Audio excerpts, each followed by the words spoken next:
بسم اللہ الرحمن الرحیم۔ السلام علیکم ورحمۃ اللہ وبرکاتہ۔ یہ خربوزے اور تار کی میں نے یہ بیلیں لگائی تھیں ککڑی ہوئی، تو الحمدللہ اس میں سے پھل وغیرہ لگے ہوئے تھے۔ ابھی میں اس کی دیکھ رہا تھا کیونکہ کچھ بیل اس کی سوکھ رہی تھی، تو اب میں اس کو دیکھ رہا تھا کوئی اور ہو تو یہ دیکھیں ماشاءاللہ، شکر الحمدللہ۔ ایک اتنی بڑی مجھے یہ ایک ککڑی مل گئی ہے۔ یہ میں نے 20 سے گرو کیے تھے،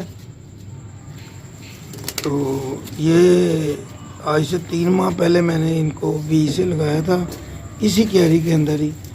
تو شکر اللہ کا الحمدللہ۔ آپ یہ دیکھیں، یہ اس کا رزلٹ ہے۔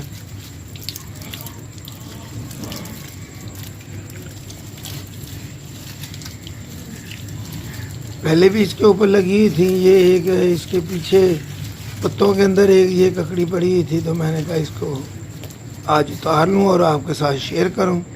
آپ بھی اپنے گھر میں اس کو لگائیں، بہت آسان ہے اس کو لگانا۔